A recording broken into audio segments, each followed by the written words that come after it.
आज राम नाम की लूट मची हुई है, राम नाम जपना पराया माल अपना, क्योंकि ये तो साले है ना जो गाली देना मुझे गुस्सा है। क्यों है कि खत्म करने देश को ना, नौकरी नहीं बोल रहे ना मैं, राम नाम जपना पराया माल अपना। ये तो मंदिरों में घंटी बजाएंगे, हम इनका पैसा लेके विदेशों में ले जो स्विस बैंक अकाउंट में किसका धंधा, हमारा तो था। हर चीज पे टैक्स लगा जा रहा है, आजकल तो मूतने पे भी टैक्स लगा जा रहा है। दिल्ली मेट्रो में ज्यादा 2 रुपए ले जाते हैं, 2 रुपए लगते भाई साहब। ये लूट नहीं तो क्या है। जो कॉर्पोरेट टैक्स होता ना 2 साल पहले 35%, उसको 22% कर दिया है। बिजनेस को बढ़ावा देना है। वेल्थ टैक्स होता ना जो अमीरों पे लगता था, वो खत्म कर दिया है। तो ये लूट नहीं। तो आप मुझे बता दो, रोजगार है नहीं देश में, क्योंकि सेंटर और स्टेट की मिला के ना 2 करोड़ नौकरियां, सरकारी नौकरी की बात कर रहा हूँ मैं, केवल 2 करोड़ नौकरियां हैं, उसमें मारामारी है। बात क्या है कि 200 कुत्ते हैं, 1 रोटी का टुकड़ा है, खाना एक कोई है, कंपटीशन इतना ज्यादा है, ऊपर से जो है उनको बेचा जा रहा है। पहले क्या था, इनडायरेक्टली तरीके से बेचा जाता था, अब डायरेक्टली बेचा जा रहा है। क्यों बेचा जा रहा है? लेटरल एंट्री आई, आपको पता होगा, जो यूपीएससी के थ्रू जो जाता है मेहनत करके। 10 पोस्ट थी पिछले साल, अब उनको इंक्रीज कर दिया, 30 कर दिए। समझो अपने आप ही पढ़ाई लिखाई किताब खत्म होगी ना, किताब को खत्म होगी।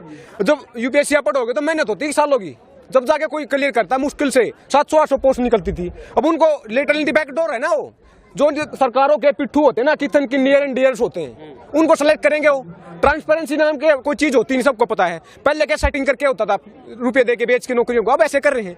दूसरी बात, आप एसएससी की बात कर लो, एसएससी का आंदोलन हुआ था 2-3 साल पहले, आपको सबको पता है। सीजीएल जो एसएससी कंडक्टर का एग्जाम होता है, अच्छी नौकरी होती है, 2018 में पेपर हुआ, आज तक रिजल्ट नहीं आया है, 2021 हो गया, 3 साल हो गए हैं। तो ये है ना भारतीय, ये है मिनिमम गवर्नमेंट मैक्सिमम गवर्नेंस, खत्म किया जा रहा पढ़ाई लिखाई एजुकेशन को, समझ रहे हो ना। और ऊपर से कंपनियां आएंगी। प्राइवेटाइजेशन क्या है? अब जैसे लॉकडाउन हुआ, 8 करोड़ माइग्रेंट लेबर अपने घर गए।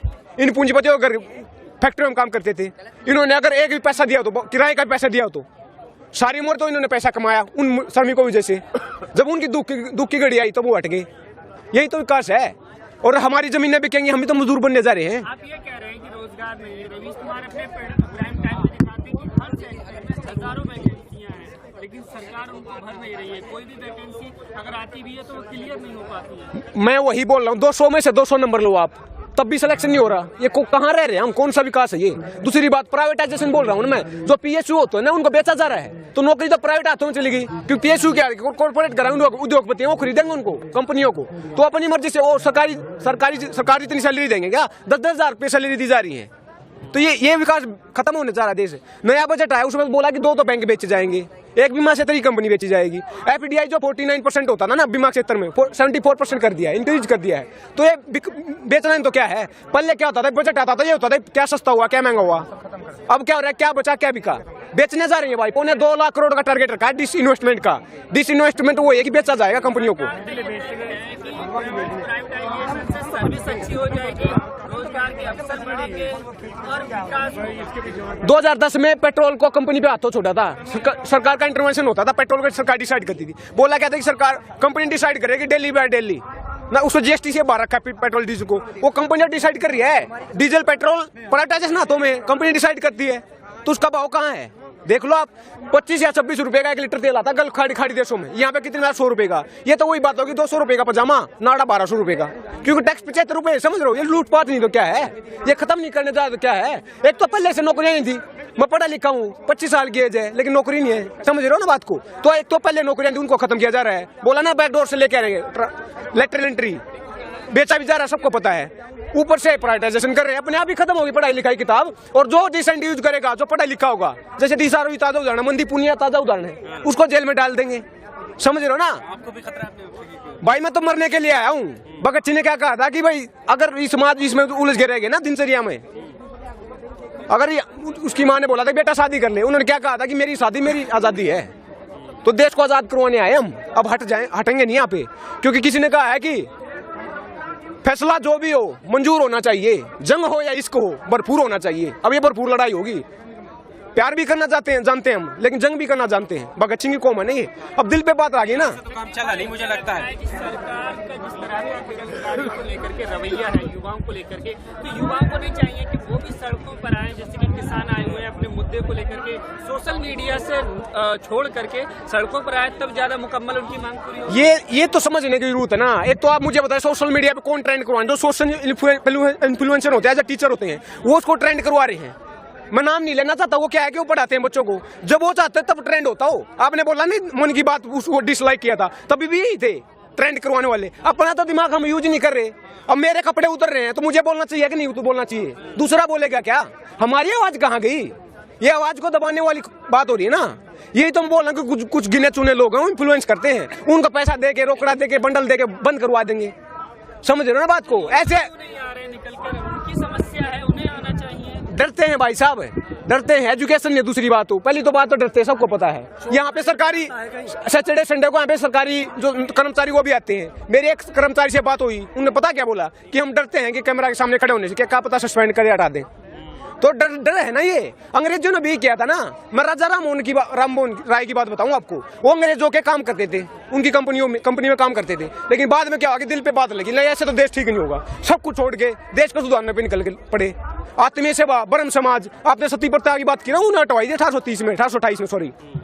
तो ऐसे लोगों की जरूरत है। मोदी जो कह रहे कोई आंदोलन नहीं उसके लिए, किसके लिए? खत्म होगी ना, और अपने आप अटकी क्या हो रही है, प्रैक्टिस कहीं हो रही है। मुद्दे पर आ गए, क्या यही कारण है कि कुछ दिनों पहले आपने देखा होगा बिहार प्रशासन का एक फैसला आता है कि जो भी इंटरनेशनल गतिविधियों में या विरोध प्रदर्शन में जाएगा तो उसको सरकारी नौकरी से जो है नहीं दी जाएगी उसको। और उत्तराखंड का भी ऐसा ही कुछ रहा। यही तो है, मैं वो बार बार बोल रहा, डिसेंट जो एसएमटी यूज करेगा उसको जेल में डाल देंगे। मंदी पुनिया उदाहरण मैंने बोला ना आपको, ये आज का नया उदाहरण है। आप उठा के देखो गोरे लंकेश के साथ क्या हुआ, MM कलबुर उसके साथ क्या हुआ, गोविंद पंसारी उसके साथ क्या हुआ है। जो अपनी आवाज उठाए उसको दबाने की कोशिश की जाएगी, नई बात थोड़ा ना है। खत्म किया दिशा रवि, आज ताजा उदाहरण सबको पता है, 21 साल की। क्या मेरा देश इतना कमजोर रहेगा? एक्टिविस्ट से कमजोर हो जाएगा, इतना कमजोर रहेगा हमारा देश?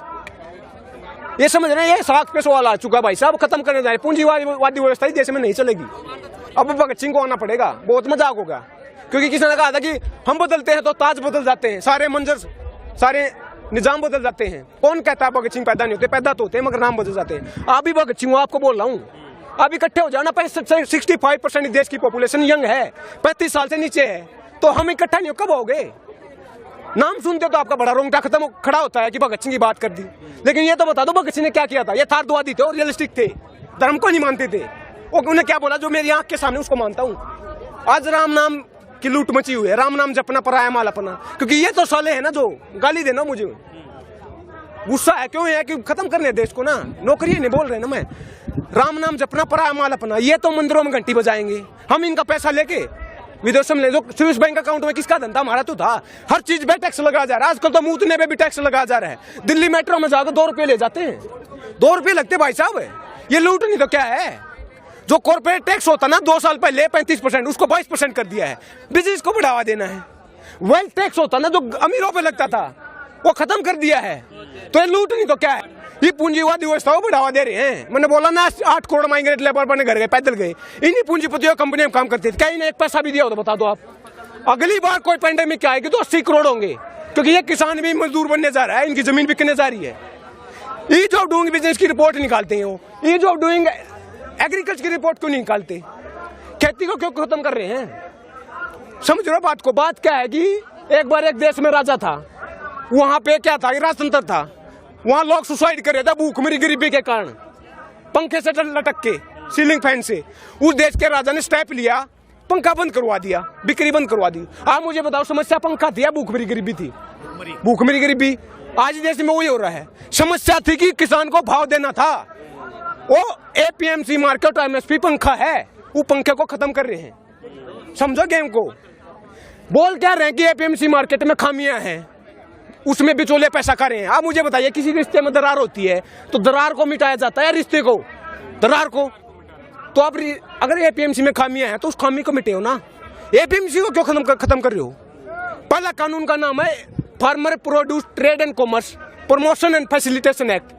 उसमें साफ साफ बोला कि कहीं भी बेच सकता, कि हरियाणा पंजाब का इंटरस्टेट मूवमेंट होगा, प्राइस डिस्कवरी होगी। समझ रहे हो? 85% किसान ऐसे जिसके 5 एकड़ से कम जमीन है, 70% किसान ऐसे जिसके 2 एकड़ से कम जमीन है।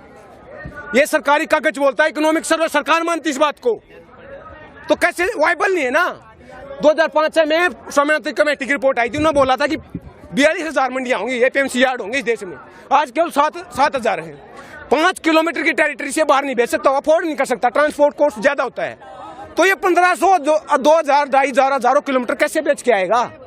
कौन सा लॉजिक का, कौन सा चूर्ण खा के पढ़ रहे हो? ये बेचने तो जा रहे, क्या करने जा रहे हैं? खत्म कर देंगे भाई साहब, अब नहीं उठे ना, बोला ना भगत सिंह को आना पड़ेगा।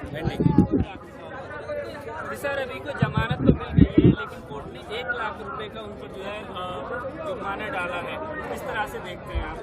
ये नई लड़ाई नहीं है भाई साहब, ये 21 साल के, मैं बोल रहा हूँ बार बार, एक ट्वीट, हमारा देश इतना कमजोर है, एक ट्वीट से खतरे में आ जाएगा। 21 साल के बच्चे हो, पढ़ रही हो, पढ़ने दो। टूल किट क्या होता है, मतलब है ये नई लड़ाई नहीं है। मैं थोड़ा हिस्ट्री बताऊं आपको। रोजा पकड़ होती है अमेरिका में, एक मोंटोगमरी बस केस की इंसिडेंट हुई थी, उसमें केवल गोरों को बिठाया था एक लाइन में, उसके खिलाफ खड़ी होगी थी, वो भी नौजवान थी दिशा रवि की तरह। तो ये इतिहास बड़ा पड़ा है, जहां तानाशाही होती है वो ज्यादा दिन नहीं टिकती। मार्टिन लूथर किंग जूनियर थे, नाम बता दूं मैं, क्योंकि पढ़ाई लिखाई हमने छोड़ रखी है। उन्होंने कहा था, और आज देश में जरूरी है वो बात बतानी, उन्हें एक फेमस स्पीच दिया था। उस स्पीच का नाम था कि I have a dream that one day my 4 little children live in a nation where they will not be जज by the colour of their skin but content of their character. ये character building करो, मजहब में न बांटो, जाति पाति में न बांटो, समझ रहे हो ना? ये खत्म कर देंगे भाई। मैं अमन पसंद हूँ, मेरे शहर में दंगा रहने दो, लाल पीले में मत बांटो, मेरे छत पे तिरंगा रहने दो, खत्म कर देंगे। मैं अपनी बात को खत्म करना चाहूंगा कि इस देश में भगत सिंह आएगा, इंकलाब आएगा, समाजवाद आएगा। भगत सिंह ने कहा था कि लिख रहा हूं अंजाम जिसका कल आ जाएगा, मेरे खून का एक कतरा इंकलाब लाएगा। जोर से बोलना है, क्योंकि उसी भगत सिंह ने कहा है गूंगे बहरे को सुनाने के लिए धमाका जरूरी होता है। कोई आवाज, जुबान धमाका है, पार्लियामेंट तक आवाज जानी चाहिए, गूंगे बहरे हो। इंकलाब जिंदाबाद, इंकलाब जिंदाबाद, इंकलाब जिंदाबाद, इंकलाब जिंदाबाद, इंकलाब जिंदाबाद। जय हिंद।